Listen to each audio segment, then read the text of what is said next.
Turning now to the Carter Center in Atlanta, where preparations are underway. The motorcade carrying the 39th president will officially be en route to Atlanta this time come Saturday. Our Liza Lucas is live at the Carter Center.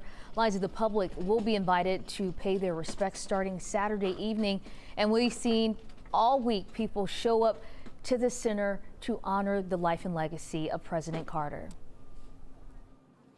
Ariana, those final preparations are underway as we speak. We've seen the Honor Guard practicing this morning. America the Beautiful just wrapped up in the background as the music rehearsal gets underway and is ongoing here. And we've also spoken with mourners who've already started to arrive ahead of the public repose that's going to be starting Saturday evening around 7 o'clock.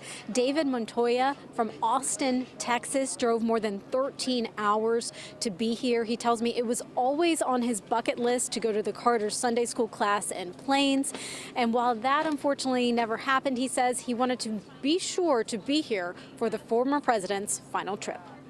I really do regret that I didn't get a chance to actually see him in person and meet him, but there's always an opportunity now to come and pay my respect, as many people will from all over the world. I'm just like 13 hours away, and there'll be people from further countries and just coming to see him, pay respect, and he deserves it. A man like him, he deserves quite a lot and more.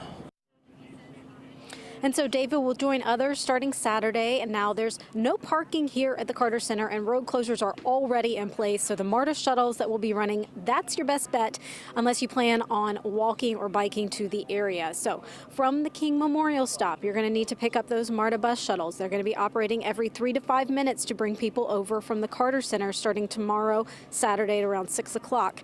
p.m. Now, this is really important, though. You cannot bring anything on board in terms of bags, aside from a diaper bag, though those are also going to be hand searched. So no backpacks, no purses, no camera bags, no water thermoses, etc.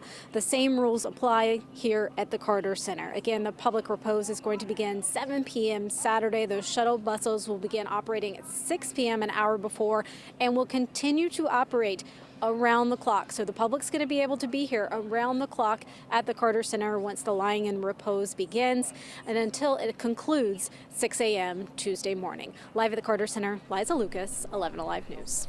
Thank you, Liza. President Jimmy Carter's death is putting a spotlight on the small town of Plains he called home for his entire life, and where so many people had deep personal connections to the former president.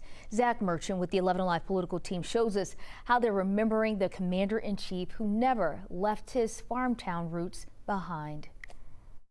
You know, he talked the talk and he walked the walk. Jill Stuckey reflecting on a peanut farmer who became president and then, along with his wife Rosalind, a global humanitarian working to eradicate disease and promote free elections. So they have touched millions and millions of people all over the world. They, Rosalind and Jimmy, treated life as a team sport. Stuckey saw it firsthand. She's the superintendent of the Jimmy Carter National Historical Park in Plains and a close friend of the family. It's hard to speak of President Carter without talking about Mrs. Carter because they were so one. They were married for 77 and a half years. They built their house here in Plains in 1961, and they didn't remodel. They didn't need the granite countertops. They didn't need to knock out a wall. It was good enough for them.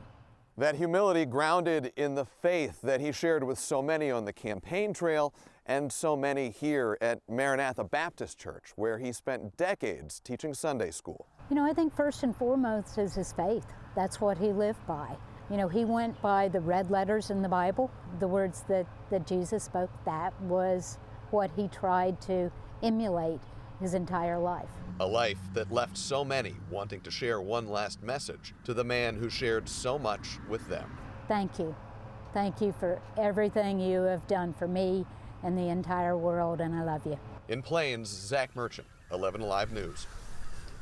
Jill Stuckey is playing a key role in coordinating President Carter's funeral, where she and so many others will pay their respects to the 39th president. And you can stream extended coverage of Jimmy Carter's life and legacy right now on 11 Alive Plus. We will also live stream the motorcade tomorrow. The app is free to download on your Roku, Amazon Fire, or Apple TV. And if you would like to send your condolences to the Carter family, you can do so by texting Jimmy Carter to the number on your screen. We'll send you the link to make a public tribute plus the latest on his memorial plans.